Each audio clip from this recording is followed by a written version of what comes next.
ওগো সে ফুল দেখিয়া আনন্দে আমি ভাসি, আমার বলিয়া উপহার দিতে আসি।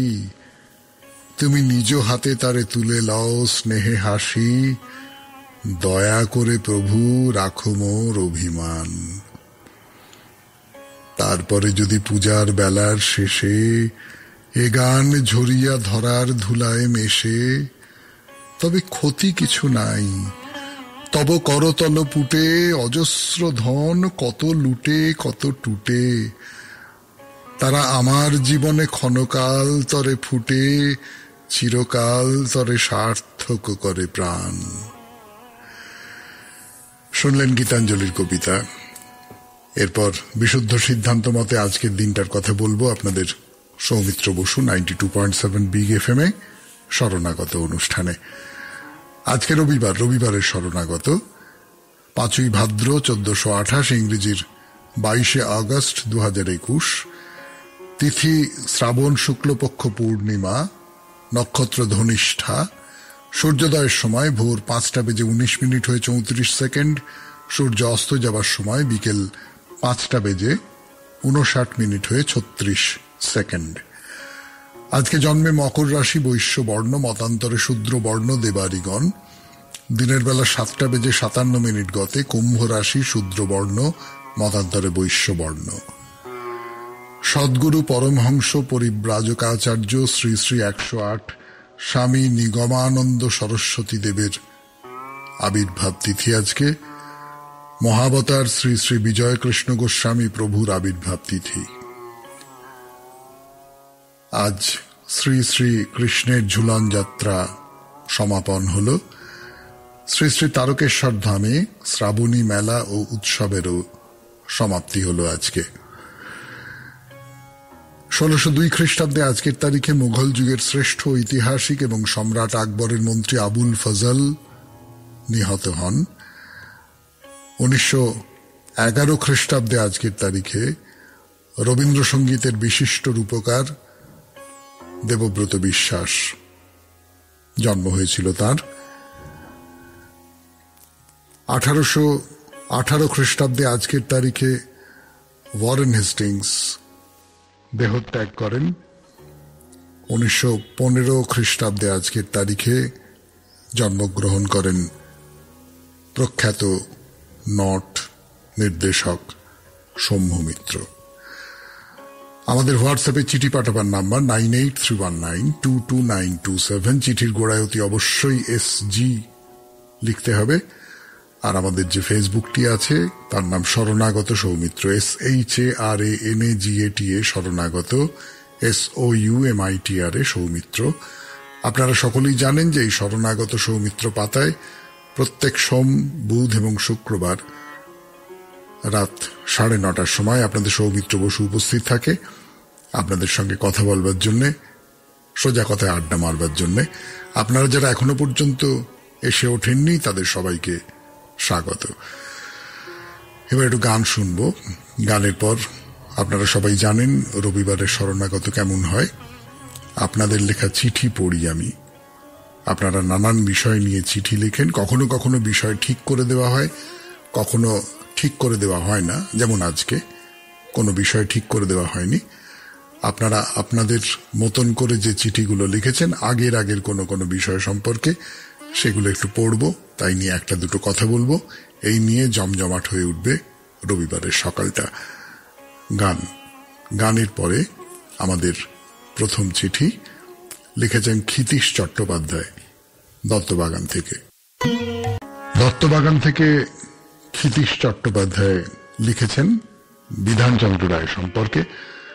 আমি বলেছিলাম আপনাদের একবার যে বিধানচন্দ্র রায়ের জীবনের কোনো একটা ঘটনার কথা, তিনি কত বড় ডাক্তার ছিলেন, কত বড় মন্ত্রী ছিলেন না, তার সম্পর্কে যে সমস্ত কথাগুলো চালু আছে এমনি বাজারে, তার কিছু যদি লেখেন তো ক্ষিতীশবাবু একটা লেখা লিখেছেন, সেটা পড়ে শোনাই 92.7 বিগ এফএম এ শরণাগত অনুষ্ঠানে, রবিবারের শরণাগত। সৌমিত্রবাবু অনেকে অনেক কিছু জানেন ডক্টর বিধান রায় প্রসঙ্গে। এইটি সবার কাছে নতুন বলে আমার বিশ্বাস। প্রতি মাসে অন্তর কোচবিহারের রাজাকে ডাক্তারবাবু দেখতে যেতেন। এমন এক গ্রীষ্মকালে ইহুদি মাকে নিয়ে কোচবিহার যাচ্ছেন। প্রথম শ্রেণীতে রেলের যাত্রীর নাম লেখা থাকতো কামরার বাইরে। আমার বাবা ওই ট্রেনের গার্ড। ডাক্তারবাবু জানলা খুলে গার্ড সাহেবকে ইংরেজিতে ডেকে অনুরোধ করলেন তার মায়ের জন্য বিশুদ্ধ জলের ব্যবস্থা করতে। টকটকে গায়ের রং সাহেবকে অনেকেই বিদেশি ভুল করতেন, সেই ভুল ডাক্তারবাবুও করলেন। পরের স্টেশন রাজা ভাত খাওয়া। প্রায় 2 ডজন কচি মুখ ছোলা ডাব উঠল ডাক্তারবাবুর কামরাতে। ভীষণ খুশি ও আশ্চর্য হলেন ও ইংরেজিতে ধন্যবাদ দিয়ে মানিব্যাগ থেকে 10 টাকার নোট বার করলেন। তখন গার্ড সাহেব বাংলায়, এটা কি করছেন? এগুলো রেলের এখতিয়ারের ডাব গাছ থেকেই পাড়া, কেনা নয়। আপনি বাঙালি? আমিও বাঙালি। আমার নাম নলিনী রঞ্জন চট্টোপাধ্যায়। ডাক্তারবাবু আমাকে শুধু মনে রাখবেন। ডাক্তারবাবুও কৃতজ্ঞ, গার্ড সাহেবকে নানানভাবে সাহায্যের হাত বাড়িয়ে দিয়েছেন। একেবারে বাবার জীবনের ঘটনা লিখেছেন ক্ষিতীশবাবু, ফলে এই ঘটনার কথা তো অন্য কারুর জানা সম্ভব নয়। আমরা সেই ব্যক্তিগত সম্পর্কের একটা তাপ পেলাম আপনার চিঠির মধ্যে দিয়ে। আপনাকে অনেক ধন্যবাদ। এবার চলে যাব গানে 92.7 বিগ এফএম এর শরণাগত অনুষ্ঠানে। তারপরে এর পরের চিঠি, সেই পরের চিঠিটি লিখেছেন লীনা দাস। কিন্তু আগে গান শুরু করছি 92.7 বিগ এফএম এ রবিবারের শরণাগতের দ্বিতীয় চিঠি। প্রথমেই বিগ এফএম এবং সৌমিত্র দাদাকে শুভেচ্ছা ও ধন্যবাদ জানাই আমাদের কথা জানাবার একটা আকাঙ্ক্ষা আমাদের মধ্যে এনে দেওয়ার জন্য। আজকের যুগ হিসাবে একটু কম বয়সে 19 বছরে বিয়ে হয়। তখন আমি বিএ দ্বিতীয় বর্ষের ছাত্রী। আমার কলেজ ইউনিভার্সিটি চলতে লাগলো। আমার বয়স যখন 25 তখন আমি সন্তান সম্ভবা হই। সময় যত এগিয়ে আসলো নানা রকম শারীরিক সমস্যা দেখা দিল। 21 দিন বাকি থাকতেই সিজার করা হলো। এই সময় বাচ্চার মাথা কেটে যায় এবং 4টে সেলাই হয় এবং বাচ্চা 2 কেজি 150 ওজন হয়। 4 দিন বাদে সেলাই কাটা হয়, সেদিন থেকে জ্বর আসে। শিশু বিশেষজ্ঞ আসেন। উনি বাচ্চার হাত পা একসাথে ধরে আমার বেডে একটু উঁচু থেকে ফেলে দেন। দেখেন সারা শরীর শক্ত হয়ে গেছে, আর কোথাও পালস নেই, শুধু গলার নিচে একটু পালস পাওয়া যাচ্ছে। ডাক্তারবাবু বললেন এখানে কোনো বাচ্চার আইসিইউ নেই, তাই এখনই শিফট করতে।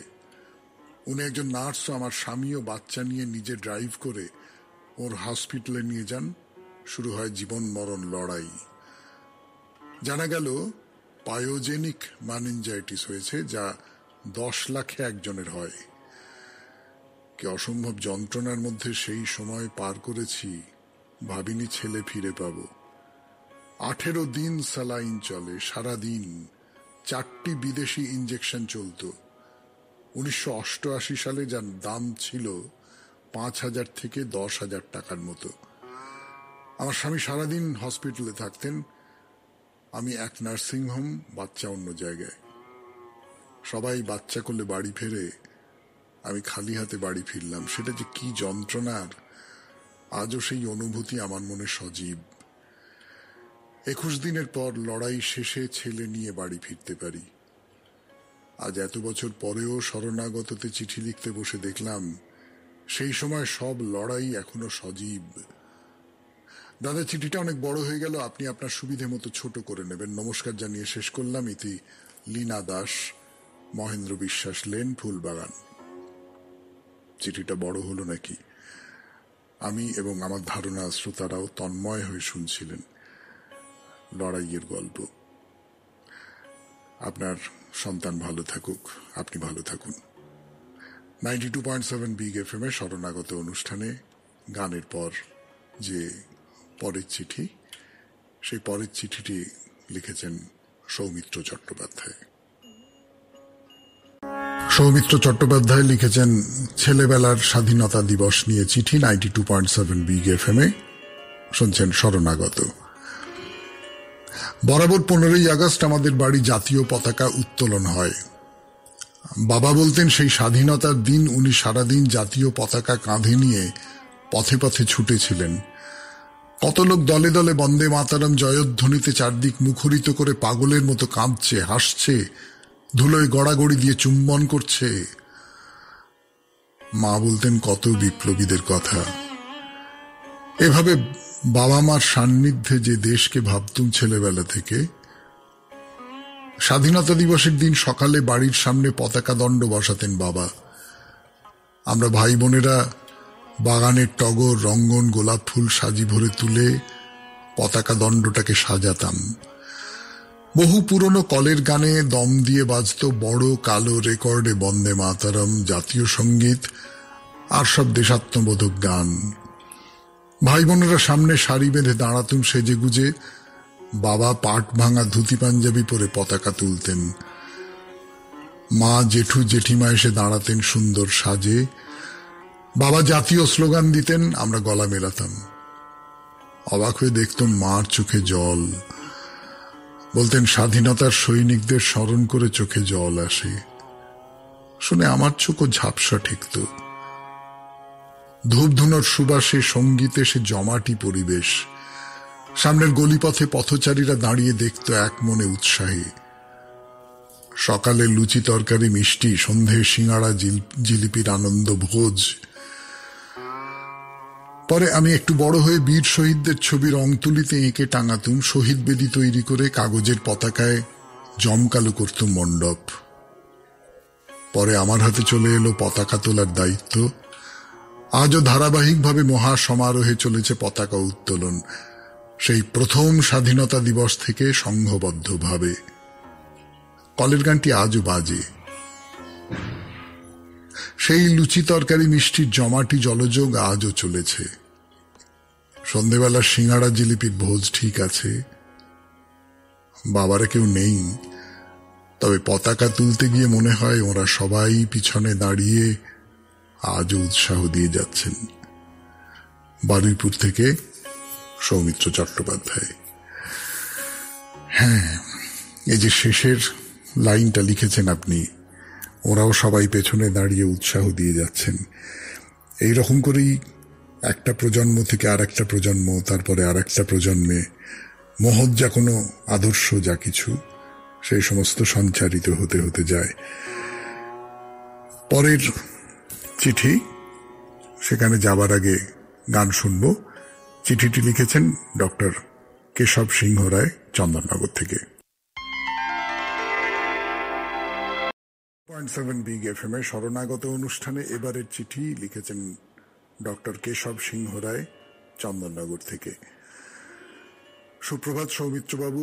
হিরোশিমা ও নাগাসাকির সেই কালো দিনের পরে জাপান যেভাবে ঘুরে দাঁড়িয়েছে তা এক কথায় অসাধারণ ও অনবদ্য। এই প্রসঙ্গে আপনারও বিগ এফএম রেডিও স্টেশনের সৌজন্যে আমি আমার নিজের জীবনে ছোট্ট একটা ঘটনা বলি। 2017 সাল আমার জীবনে খুবই টালমাটাল করা একটি বছর। বছরের প্রথম দিকে আমার মেদিনীপুর মেডিকেল কলেজ হাসপাতালে বদলি ও ছোট মেয়ের ডাক্তারিতে ভর্তি করা নিয়ে বেশ নাজেহাল হয়েছিলাম। কিন্তু মায়ের ইচ্ছা ও আশীর্বাদে সব বাধা অতিক্রম করে আমরা সপরিবারে এগিয়ে চলি। তারপর আমার বড় মেয়ের শরীর খারাপ হয়। ওর গলার ডান দিকে একটা ছোট গ্ল্যান্ড কয়েক মাস ধরে দেখা যাচ্ছিল।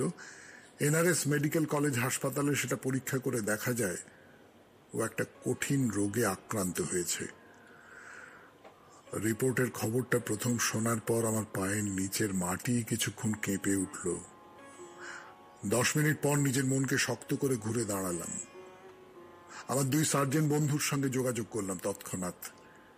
এনআরএস মেডিকেল কলেজের পুরো সার্জারি ও মেডিসিন বিভাগের সবাইয়ের অকুণ্ঠ সহযোগিতা পেয়ে আমার মেয়ের দীর্ঘ কঠিন অপারেশন হলো এনআরএস মেডিকেল কলেজের নবনির্মিত অপারেশন থিয়েটারে।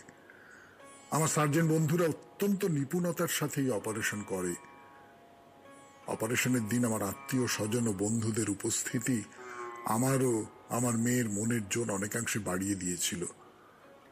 মমতাময়ী সিস্টারদের সেবামূলক মনোভাবও ভোলার নয়। পরবর্তী পর্যায়ের চিকিৎসার জন্য ওকে দিল্লির এইমস হাসপাতালে নিয়ে যাওয়া হয়। সেখানে আমার কলকাতার প্রাক্তন ছাত্রছাত্রীরা খুবই সাহায্য করে। 6 মাসের ব্যবধানে 2 বার দিল্লি যাওয়ার পরে আমার মেয়ে সবার আশীর্বাদ নিয়ে সম্পূর্ণ আরোগ্য লাভ করে। এই কঠিন রোগ থেকে আরোগ্য লাভ করে আমার মেয়ের মনের জোর খুবই বেড়ে গিয়েছিল। জীবন সম্বন্ধে ওর ইতিবাচক মনোভাবের পরিচয় পাওয়া যায়। ওর পরবর্তী মাইক্রোবায়োলজি অনার্স ফাইনাল পরীক্ষায় অসাধারণ রেজাল্ট করে, যেখানে ও প্রথম 2 বছর গড়ে 60 থেকে 65% নম্বর পেয়েছিল। তৃতীয় ফাইনাল পরীক্ষায় প্রায় 80% নম্বর পেয়ে 3 বছর মিলিয়ে প্রথম স্থান অধিকার করে। প্রসঙ্গত ও এখন মাইক্রোবায়োলজি নিয়ে বর্ধমান বিশ্ববিদ্যালয়ে এমএসসি ফাইনাল সেমেস্টারে পড়াশোনা করছে। সৌমিত্রবাবু, আপনিও শরণাগত পরিবারের সবাই ওকে আশীর্বাদ করুন, যাতে মানুষ যে অপরাজেয় তা আমরা জাপান দেশের মতো প্রমাণ করতে পারি। নমস্কার জানাই, ডক্টর কেশব সিংহ রায়, চন্দননগর। নিশ্চয়ই, আমি যদিও আশীর্বাদের সিকি পয়সা বিশ্বাস করি না, এই কথাটা রবীন্দ্রনাথের চতুরঙ্গ উপন্যাসের জ্যাঠামশাই বলেছিলেন, তবু নিশ্চয়ই শুভকামনা জানাই। এবারে গানের পর আমাদের পরের চিঠিতে চলে যাব আমরা। রুবি বন্দ্যোপাধ্যায় লিখেছেন গড়িয়া গার্ডেন্স থেকে। 92.7 বিগ এফএম শুনছেন রবিবারের শরণাগত। আমি আপনাদের Soumitra Basu. Ruby Bandyopadhyay 92.7 big FM Sharanagata অনুষ্ঠানে লিখেছেন অপরাজেয় মানুষ। চিরন্তন দর্শন বলে মানুষ মরণশীল। একালের কবিও বলেছেন, জন্মিলে মরিতে হবে, অমরকে কোথা কবে। সকলেই একদিন এই মায়াময় দুলোক ছেড়ে চলে যায়। তবু যারা মৃত্যুকে জয় করে মৃত্যুঞ্জয়ী হন, তারাই তো অপরাজেয়। 75 বছর আগে হিরোশিমা নাগাসাকিতে ভয়ানক বোমা বিস্ফোরণের পরে লক্ষাধিক মানুষের মৃত্যুর পরেও ফেনিক্স পাখির মতো সেই দেশ ঘুরে দাঁড়িয়ে বিজ্ঞান প্রযুক্তিতে প্রভূত উন্নতি সাধন করেছে। বিধ্বংসে আগুন লাগার পর ধ্বংসস্তূপের ভেতর থেকে বইপত্র খুঁজে যে ছেলে বা মেয়েটি শুধু মনের অদম্য জোরে পরীক্ষায় বসে ভালো ফল করে, সেই তো অপরাজেয়। পরাধীন ভারতবর্ষের স্বাধীনতা অর্জনের জন্য অগণিত তরতাজা তরুণের আত্মবলিদান তাদের তো অপরাজেয় করেই রেখেছে। আমার যে বন্ধুটি জ্ঞানেশ্বরী ট্রেন দুর্ঘটনায় মৃত্যুর মুখ থেকে প্রবল যুদ্ধ করে বেঁচে ফিরে এসে নব উদ্যমে জীবন শুরু করেছিল, আমার কাছে সে অপরাজেয়। প্রতি বছর নদীর সঙ্গে বসবাসকারী মানুষেরা যে প্রতিকূলতার মধ্যে জীবনযাপন করে, প্রকৃতির রোষের বিরুদ্ধে লড়াই করে উঠে দাঁড়ায়, তারা পরাজয়কে অস্বীকার করে। এবার একজনের কথা উল্লেখ করি। 2011 সালে উত্তরপ্রদেশের মেয়ে অরুণিমা সিনহা পদ্মাবতী এক্সপ্রেসে একজন দুষ্কৃতীর ছিনতাইয়ের চেষ্টায় বাধা দিতে গেলে তারা অরুণিমাকে ট্রেন থেকে ফেলে দেয়। তার বাঁ পা হাঁটুর নিচ থেকে বাদ দিতে হয়। বহু আঘাত ছিল স্পাইনাল কর্ডে। অদম্য কৃত সংকল্প অরুণিমা কৃত্রিম পা নিয়ে জয় করেছে মাউন্ট এভারেস্ট সহ 7 শৃঙ্গ। এভারেস্টের শৃঙ্গে পৌঁছে অরুণিমার উজ্জ্বল হাসি তাকে আমাদের কাছে অপরাজেয় করে রেখেছে। Ruby Bandyopadhyay, Garia gardens. হ্যাঁ, সত্যি তাই।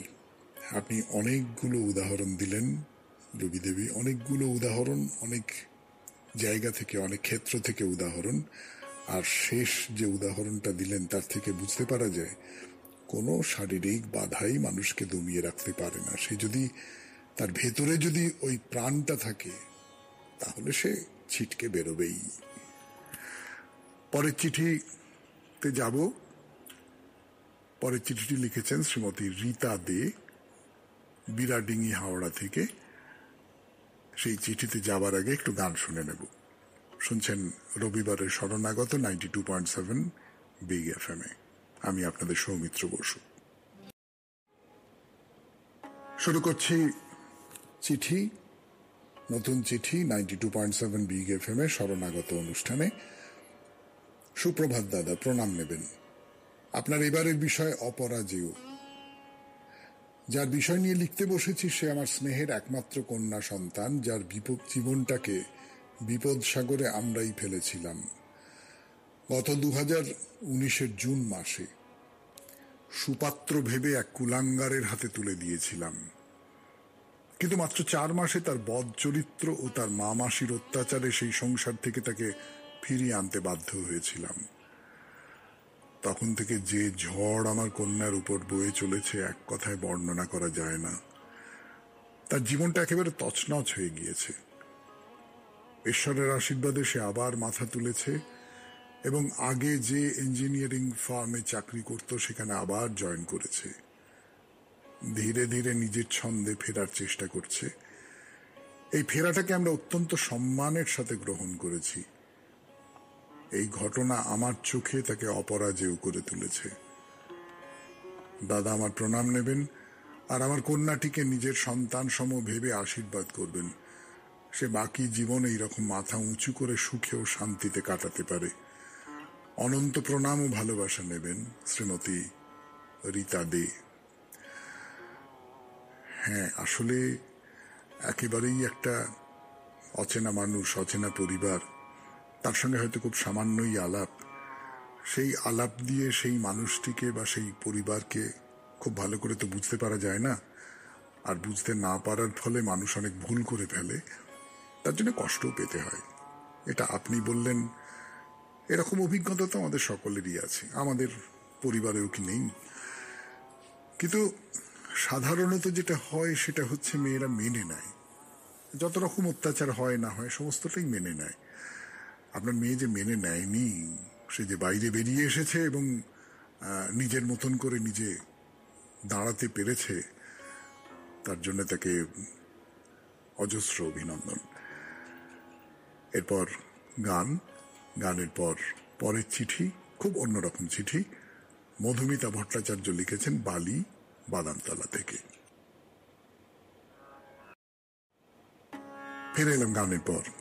শুনছেন রবিবারের শরণাগত 92.7 বিগ এফএম এ। আমি আপনাদের সৌমিত্র বসু। শুরু করে চিঠি পড়া।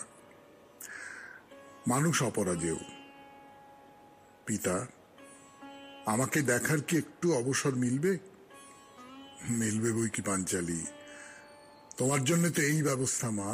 বিভিন্ন দেশ থেকে রূপে গুণে সমৃদ্ধ রাজা, যুবরাজ, বীর যোদ্ধাদের আহ্বান করেছি। অনেকেই এসে বিশ্রাম গ্রহণ করছেন। আর কিছুক্ষণের মধ্যেই স্বয়ম্বর সভায় প্রবেশ করবেন। পাঞ্চালরাজ অপরূপ অপলক দৃষ্টিতে চেয়ে ধোঁয়াশা চোখে অন্তরের সর্বসুখ দিয়ে কন্যাকে আশীর্বাদ করলেন। বীর যোদ্ধা কে সে? পার্থ। মৃদু হাস্য বদনে দ্রৌপদী শ্রীকৃষ্ণের কাছে প্রার্থনা করেন পার্থই যেন তার বরণমালা গ্রহণ করতে পারে। রাজদূত সভারম্ভের নির্দেশ দেন এবং নিয়মাবলী স্মরণ করিয়ে দেন। যাজ্ঞসেনী মালা হাতে সখীদের নিয়ে সভা কক্ষে প্রবেশ করলেন। একে একে রাজা মহারাজারা যান। ধনুক ধরতে অসমর্থ হয়ে নিজের আসনে ফিরে আসেন। কর্ণ উঠে গেলে দ্রৌপদী প্রতিবাদী হয়ে ভরা সভায় বলেন সূতপুত্রকে তিনি মাল্যদান করবেন না। প্রতিবাদের ঝড়কে সরিয়ে অর্জুন সফল হলেন। স্বয়ম্বর সভা উলু শঙ্খধ্বনিতে উল্লসিত হতে থাকে। ভালোবাসা, কামনা, বাসনা একাকার হয়ে দুজনের শুভ দৃষ্টির মিলনে সমাপন হয়। অজ্ঞাতসারে মাতা কুন্তী দ্রৌপদীকে সাধারণ সম্পত্তি মনে করে 5 ভাইকে ভাগ করে নিতে বলেন। নববধূ দ্রৌপদী দেখেন অর্জুনের নির্বাক থাকা। তৃতীয় পাণ্ডবের অবহেলায়, অপমানে প্রেমকে জলাঞ্জলি দিয়ে শরীর মনকে খণ্ড বিখণ্ড করে 5 স্বামীকে ভাগ করে দিতে বাধ্য হন। দ্রৌপদী হেরে যাননি, কঠিন পরিস্থিতিকে জয় করেন। 5 জনকেই স্বামী রূপে মেনে নেন। লিখেছেন মধুমিতা ভট্টাচার্য, বালি, বাদামতলা। খুব সুন্দর চিঠি।